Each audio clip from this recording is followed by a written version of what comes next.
I think one of my favorites is the resident events because residents love to see themselves on your social media.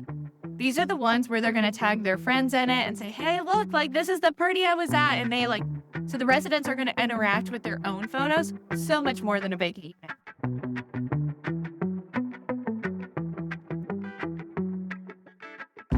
Welcome back to the Multifamily Marketers Podcast. I'm your host, Josh Grillo, co-founder here at Resident 360, and I am joined by my co-host, Caroline Mills. Caroline, how are you today? Hello, doing great. Thank you for having me.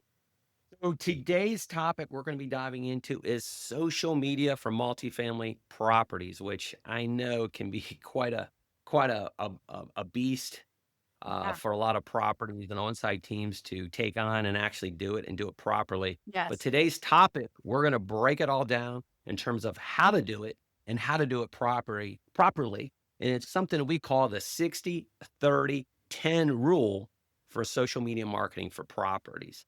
But before we jump into this topic, Caroline, you and I were talking just before we started recording, and you told me this really cool AI thing you started doing with pictures.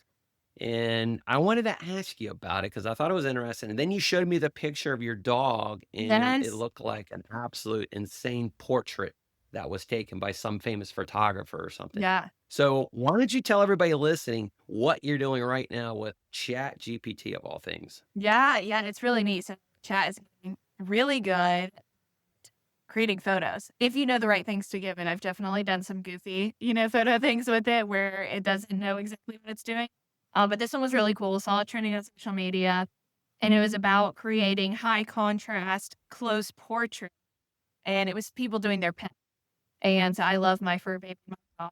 And so you basically feed it a prompt, and you're telling it everything. I mean, you're telling it, I want a close portrait. I want it shot in 35 millimeter lens with 4K quality. I even told it to put water droplets on his nose, and I want it all in black and white. And it feeds you these photos, and I shared it with you right before this, but I mean, it looked so professional. You would pay, good money for a photo like this or a painting even. Like it's really fantastic. And it was cool. I ended up sending it to all my friends. And so I got to see all of their pets doing the same thing. And you can tell it to do a side portrait, a front portrait. It was really, really cool and really neat. My dog, cool thing.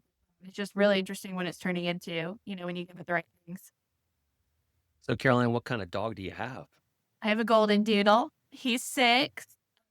Yeah, very lively. The water was so fitting. If this boy sees water, I mean, he is taking off for it. So the water fitting with like the droplets on his nose and the wet hair was so fitting because this dog loves the beach, a lake, a river, anything he can find with water. He's in. That's fantastic. Yeah, so when it comes to ChatGPT, one thing that Chat's gotten a lot better with is photos. Yes. So not sure if everybody's familiar with that, but yeah, you can upload photos there, and you can put in all kinds of filters and your prompts, and it's going to give you back some pretty unique looking stuff. I've Yeah. actually created a recent boat logo in there as well for our boat, which Mhm. it came out better than expected. It's not perfect, but it's pretty darn good. So Yeah. just think of that. Yeah. Anytime with that, it isn't just for doing word-based stuff, right? It actually does photos, analyzes PDFs and stuff like that as well. So Yes. all good stuff. So let's now turn the table and jump right into our topic, the 60-30-10 rule for social media Yeah. properties. So breaking this down for me, Caroline, what exactly is the 60-30-10 rule when it comes to social media? Yes, absolutely. So the 60-30-10 rule was derived to help teams just have a better way to remember what they should be focusing their content on. Social media on site, we would say from a marketing side, we're like, oh, that's so important. You should be focusing a lot of time and attention on that. But when you're on site, it's really easy for that to that's only a small part of their week. I mean, they've got residents to take care of, they've got rent to post, they've got maintenance orders going on. They've got property issues, they've got amenities opening up, like social media can very easily fall to the back burner. And so it's a good way to just give the team something easy to remember of what to post. And so it gives you the breakdown of what you should focus on the most versus the least. I think another thing is you also think, oh, well, social media is to promote our property. We need to be posting sales things on it. But it's been proven that that's not necessarily true. And so it breaks it down. And so we say 60% should be value-based content. What that means is you're building connection and culture. So these are things like resident events. These are tips for apartment living, local highlights. These are kind of all the fun things that you get to post on there, behind the scenes content, maybe some seasonal things. And then we like to say 30%, the next smallest category, should be your branded content. So showcasing your community. These are the things I think people tend to focus the most on when they're thinking about it. So this is apartment walkthroughs. This is team member spotlights. This is resident reviews, maybe renovation updates or welcome package videos. I think this is the one I commonly see maybe hosted as that 60% when really this should be more of our 30%. And then we want 10%, the remaining 10%, to be promotional content. So this is the stuff that drives your action. So while it's the smallest percentage, this is still very important.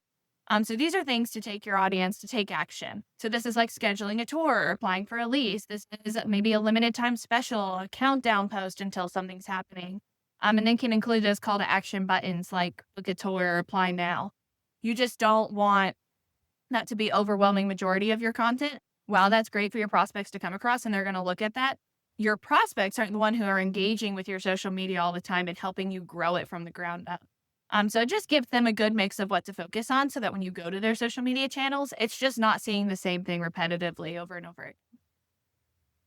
Yeah, that kind of leads me to our next question. So, why do you think so many communities struggle to really find that right Yeah. balance in their social content? Is it just a structure thing? They just don't know. I mean, why do you think they struggle so hard with finding that balance? Yeah, I think that's part of it. I think it is just knowing, what you need to focus on. Some people just don't know what performs the best or what's going to help them grow or what their actions are. And then I think one of those things, they're so busy. So it's like, okay, we've got to post on social media this week. Let's go take a photo of the vacant unit and get it up. When there's other things that could be really easy to post. It doesn't have to take a lot of time out of your day, but grabbing an image of a local, maybe vendor fair that's going on nearby that was posted to Facebook. You just repost that and you talk about why it's great to live at your community and you're in walking distance to the vendor fair downtown, things like that. It doesn't have to take a lot of time out of it. Sometimes you don't even have to leave your desk at the community to do these things. And just mixing it up and just knowing what that right content and structure is. So, if we dive a little bit deeper into the start of this, Mhm. this of the 60-30-10 rule, and we start focusing on this 60% value-based, community-focused content, Yeah. why is the value-based content so important in building community and engagement? So, I mean, why Yes. should really on-site teams and communities buy into this and really get behind this value-based content? That's a good question because I would think most people say, oh, it needs to be sales. We need to be highlighting specials all the time.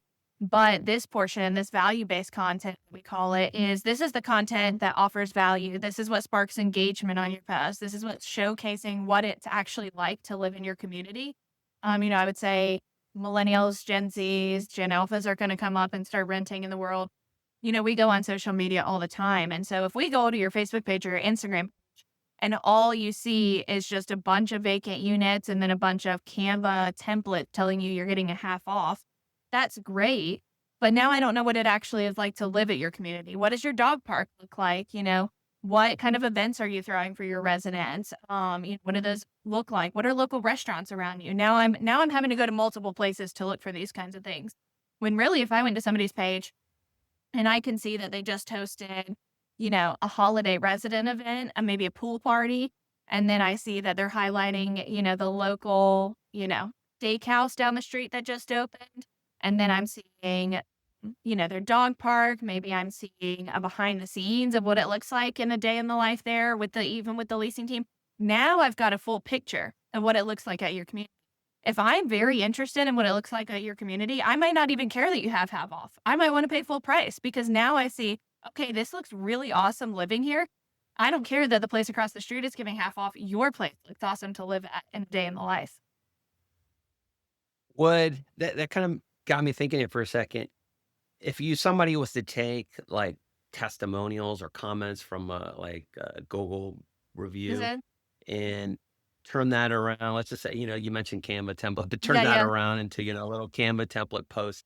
Would that be considered like value-based content, or does that fall more on the brand promotional side if it's testimonials of people that actually live there at the community? Yeah, How is that perceived? I think that could be a good mix. I would say, we would kind of put that maybe more in the brand of showing like what your brand of maybe your, management company or your property of like what encompasses your brand of how you like to look. But I think that's a good point. What is that, resident highlighting? Are they highlighting, love living here, it's clean, and then they give it 5 stars? Or is it, I love being here because I'm only 20 steps from the pier where I can go with my friends. I'm only half a mile from downtown and we just had a great Christmas party. If they're highlighting those things that you're trying to put that value behind, I think that's a great point. You can use those in either category. Just look at what the resident is saying and how that fits into what you're trying to convey to your prospect.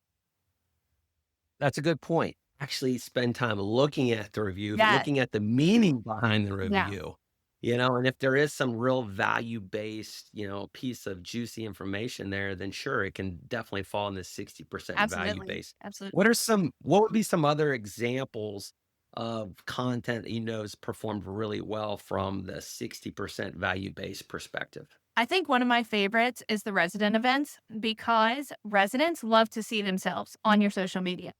These are the ones where they're gonna tag their friends in it and say, "Hey, look, like, this is the party I was at," and so the residents are gonna interact with their own photos so much more than a vacant unit. They know what it looks like to live in your, units in your property, they're already there. But you're gonna get the most engagement on anything capturing the residents. The residents get excited to see themselves. If you're at the event and you're going around, whether you have a professional photographer at your event or it's just the leasing team taking photos of them, and you have, a kid pose with an ice cream cone and their mom at a pool event, they're going to think that's really cute and look for it on your social media versus just looking at your posting that more specials are going on at your community.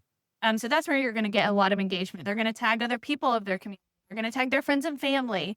So you're going to build that engagement in that follower account when you have more resident focus on your posts. I guess plus it also makes that content feel a lot more authentic versus Yes, being 100%. forced, Yeah, right? versus a stock photo and seeing a kid, jump into a pool with their friend is gonna look like a lot more fun and more realistic. Yeah. All right, moving on. So let's jump into the 30% Yeah. part. Let's go a little bit deeper into the 30% brand content. So, what would be the difference between branded content and full on promotional content? Yeah, I would say think of some of the strong brands you may see on social media and what that brand, represents. If it's a, workout brand, they're going to post photos of what it's like using their workout clothes. And maybe they have a theme of colors, Target, red. You always think of Target as being red. Maybe in their social media content, you see that red all throughout their content, and you know that something is related as you look at their page. Brand is just how you're coming off and you're being perceived as by others when they're first getting like a look at you and what you're about. This is going to be the one that, going back to the beginning, I think people highlight this the most. And while it's very important, we talked about how authenticity is so much more important in the other part. This is the part that's doing those apartment walkthroughs, those amenity highlights, showing them, this is a luxury property. We've got wine fridges in your units. And not only do we have that, we serve wine in the clubhouse by the pool, 2 glasses a day. This is, and we talked about the differences on these testimonial or resident reviews. This could be updates going on at your community, showing them that you're becoming, a more renovated luxury community. This could be one that I like is your move-in packages or birthday presents or things that you're doing to show like, why is your management company or your apartment community the best? You're giving away these like branded cutting boards and monogram towels when people move in. Well, you see that and you're like, wow, that's a really, A plus experience versus someone across the street who, just gives you the keys and moves on. And so just showcases who you are as your brand. Your residents are having a great time there. You see the things they're doing. Okay, well, this is the vibe, I think is what most of my generation would call it is. This is the vibe of the community that I'm getting from it. And that can really sell somebody too. Could you be showcasing your team as part of branded content? Does that do anything to help build trust with future renters? Absolutely. I think that's a great one, especially not only the leasing team, but your maintenance team. I think there's somebody often forgot about, especially on social media. You can The maintenance team is the people entering your home when there's issues. As once you move on from leasing, likely your leasing agent and your manager are never going to come by your home again. But you're going to see that maintenance tech when you have issues with your shower, when something falls off the wall, like, you need help with that. I think highlighting them makes it a lot more personable. You're like, oh, I've seen them on there. They were, giving tips on how to change the batteries in your smoke detectors. They were showing us how to change the light bulbs in the bathroom. It can one be tips and tricks for your residents and prospects, but then it can also just make them a lot more personable. So when you see them on site, it's not just somebody who's entering your home and you have no idea who they are. Good point. Definitely good point. So we talked about the 60%, talked about the 30%. Let's transition into the last 10%, the promotional content, which is probably what a lot of the on-site teams and a lot of people are posting the most Yes. of, but really need to be 10%. So why should it be limited to 10%? Yeah. Yeah. So while it's the smallest percentage, still important. But, like we said, when someone's going to your website, I think if you've got the product, the brand, recognition there to sell what you're selling, you don't need as much promotional content as you think. If you've got those walkthroughs, you know who your maintenance team is, you see that you just had a wonderful Christmas party and that you're minutes from downtown. This is great. That's where I want to live. Oh, now I see that you're offering half off. Well, that's fantastic. But if I go to your page and all I'm seeing is a half off, like half off your admin fees, I can't see what the inside of a unit looks like. I can't see what it's like to live there. I don't know where you're located. You're going to have a lot harder time selling it when it's a renter friendly market and you've got a lot of competition in your area. I think it helps you stand out, especially if we've got a lot of areas, we work with where it's just a new development zone. Everybody's running special. Everywhere you go, it's 1 month, 2 months free. So now your social media looks just the same as your neighbor across the street. All you're doing is highlighting 2 months free. Like, that's great. What else? Huh. Talking about that, so let's just say you have a call to action post. Mhm. How do you make it not too salesy, right? Because when Yeah. you have a call to action post, a lot of times they're gonna come across as just salesy, Yes. right? Yeah. Special, special, special, Yeah. 2 months free, apply today, schedule your tour today, right? Yeah. But how do you really come across without being too salesy? Yeah, I think there's a fine line. One, be careful with your templates, your Canva. How are you announcing this special? I would say don't make it look too cheesy where it's just a lime green background with red bold words on it. Like maybe showcase a unit with a banner across it saying what the special is. So now somebody has got the visual of what they're getting for free. Now they know how much they're getting for free and make it relate to them. You can do things like, if you're offering 2 months free, say, do you need a new TV when you first move in? Now you can save money. Don't pay rent for 2 months. Furnish your home with all those new things you're looking for. And, I think something we also think about is like what we have different ways that we phrase on ads, whether it's 8 weeks free or 2 months free, like what's appealing to people in your market. And then showing them what they're getting for free and just using those things like, use your moving cost to move in, like no additional fees for 2 months. Like don't pay anything for 2 months when you move in. Appeal it to what it feels like as the person of what you're going to be getting and say, oh yeah, I'm moving across state lines. That's going to cost me $3,000 to move, but I don't need to pay for 2 months when I get there. So to me, now I'm getting a lot better of a value. Like put it in ways that make them understand versus just the constant 2 months free, 8 weeks free that you're seeing, make it make sense to them. So talking about execution and strategy of all of this Okay. 60, 30, 10. So for a community that's just getting started, how should they begin implementing this rule? Yeah, I think that's great because you've got two different focuses. Whether this is something where I just haven't been running social media and I need to get it up and running, or you're a new development where it's okay, I have limited assets, it's all in construction. I would say the earlier you get started and the more you post, the better off you're going to be. Having that content and things to pull from, if you're a new dev or not, is vitally important with your community.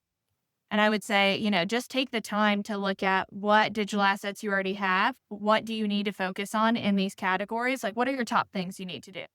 Okay, well, if you need to move a few units by next Friday, maybe posting a sales post works first. Don't feel like it has to move in the order of the 60, 30, 10. Sales doesn't need to be the last thing you're posting. Just make sure, okay, after the sales post, now I'm going to post what the new restaurant is down the street that just opened. And then next week, I'm going to post a photo from our resident pool event. Just keeping in mind what that is. It doesn't mean it's always exactly one way or the other, that it has to go in a certain order. And then look at the content you have. Do you already have a brand of folder of digital assets that your marketing team has or that you've got at your community that you can just use? Or do you need to go out and take some of these photos? Have it ready. I think that's one of the best things is be prepared for it. You move so quick when you're on site in property management that now when it's 3 p.m. and you needed a photo of, the dog park, well, now the dog park is empty. There's nobody there. It's 95 degrees outside. There's no dogs there. Have some of this content in advance, or now it's raining and you can't get the photo you were looking for. That way, when you're moving quick and you're at your desk and you need to post something, you already have all the digital assets and you know what you're going to do. This kind of feeds into, having a content planner, calendar planner, using apps to help you automatically post to social media. Setting yourself up for the best success you can and making it as easy as you can for your team. So that leads me to the next question. How far ahead should you plan your content? And like, should you leave any room Yeah. whatsoever for spontaneity for something that comes up? Yeah, yeah, absolutely. I would say if I was starting this and I needed to just really get it going to start it, I would say don't plan more than a month in advance. I would say, we typically see a lot of monthly calendars or monthly planning. I think that's fine. I would say if you're going to plan a month in advance, aim for 3 times a week to start. And then you've got some time within your days to send out a reminder about the event. You've got, some additional posts to throw out and, highlight a resident, things. I would say start with 3 times, no more than a month. I think if you plan too far in advance, you're going to forget about it. You're going to be like, oh, it's on autopilot. It's going. I'm good. I don't need to do anything. And then you're missing interacting and getting on social media with your followers and your comments and things like that. So it's a give and take. Make it easier for yourself. You can definitely plan it out and get it automated posting. But definitely leave some time for those things you're going to highlight. You never know what's going to come up, or, a resident stops by with donuts and you want to take a photo with them and post that on social media and things like that. So don't feel like it has to be stuck to what you're doing. Should it be just one person responsible for the social media or multiple people at the property? What do you think? It can be dangerous, right? Because if you have one person doing it, that person knows what's been posted and what's going on. I would say if you have any kind of calendar, make sure definitely more than one person has access. Definitely make sure more than one person has access to your logins and is able to get in. You never know if that person's going to be at that property forever, if they move on to something else or they transition somewhere else, and now you're locked out and you have no idea what you've been posting on social media for 2 months and you don't know how they were doing it. That's a lot to pick up. I would say if you have For someone where sure. it's like, hey, this is mainly our social media person, she's the person who takes photos at our events, that kind of thing, that can work. Just make sure the whole team has a good idea of it. You never know, especially holiday time when you're working on skeleton crews. You never know when you're going to get to a time where someone gets sick or whatever, that someone else will need to step in and know what they're doing. What analytics should properties be tracking to know their social media content's working? Yeah, I would say follower count, engagement, especially if you're a brand new one, making sure you're growing and you're engaging. That's a good point on the engagement, is making sure not only you're getting engagement from these posts, ask questions when you're posting it. If you post a photo of an amenity, say, what's your favorite amenity at our property? Would love to hear it. And then your residents start piping in and they say, oh, well, the pool's my favorite. I love laying a tan out there. Make sure you're commenting back and you're liking those posts. They want to see that they're just as important on your social media as the sales tools are. Tell them that's great. I love having popsicles by the pool, whatever it is. Just do something where you're liking, commenting, engaging. Engagement is going to be what pushes you out on algorithms to more people, especially just with how algorithms are running on all our social media nowadays. And so the more engagement you have, the more it's going to reach people regardless of what kind of content you're putting forward. So you're telling me we just can't set it and forget it? No, never set it and forget it. And you can tell when people do it too. Yeah, and it hurts my heart when you see residents on there and they're so excited commenting on a post about something and then nobody talked back to them. Or they're asking questions and you get a prospect to ask a question on your 1 month free post and say, oh, is this for the rest of July or is this, your first month of rent? And now you've left them hanging. Well, now they've moved on to someone else who did. So, Righty.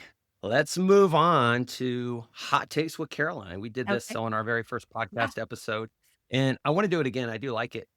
This is obviously going to be the social media edition. So I've got 3 hot questions for you. We're going to start with the very first one.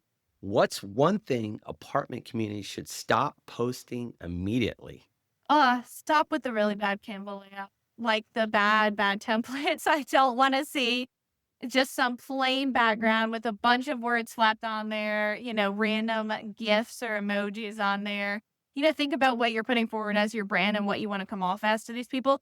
Think if this is the first time somebody saw my feed and my post, is this what I'm excited for them to see? If your answer is not yes, then don't post it. Ooh, that's a good one. Love it. All right. Number two, what's the most underrated content type that always gets engagement? Pets. Pets, pets, pets. Everybody loves pets. And especially like if you live in a super pet friendly town, you're at the beach towns or you're at one of those where you've got pets, people will choose places specifically for their pets. And I say that because I choose where I live because of my, and so I'm going to choose somewhere where I've got places to walk, places, to hang out with my dog and take him around to amenities, that he's got a good dog park. And people just love seeing cute dogs. Like highlight those cute pets each month, and you're going to get a lot of engagement. So share the pets of the community. Yes. Share the pet Yeah. of the community. All right. Last question for hot takes. What's a clear sign you're posting too much promotional content? Yes. Oh my gosh. I've even seen where residents start commenting on your post. If all you're posting is promotional content, how that looks to your residents of, oh, well, I already live here and all I see every day is how you're giving 2 months free. I want 2 months free. I've seen residents comment on posts on promotional posts before. And so if that's all you're posting, the people who want to interact with you are going to notice more than anybody else any sooner. And they're just gonna get tired of seeing that. Like, they wanna see all the things around their community too or get highlighted, and so, don't give them the opportunity to say those things. All right, Caroline, final thoughts. If listeners take just one action after this episode, what should it be? I'd say if you're gonna take one thing, just switching up what you're posting. Like, even if I can't tell you to post 3 times a week or 4 times a week, if all you can get out is 1 to 2 times a week, just switch up what you're posting. Don't be all one thing. Just make a variety. Great advice. Definitely great advice. All right. Appreciate everybody listening today. If you like this episode, please take a second to subscribe and leave us a review. Helps us grow the podcast. And we will see you next week with another topic. Take care, Caroline. Good talking to you.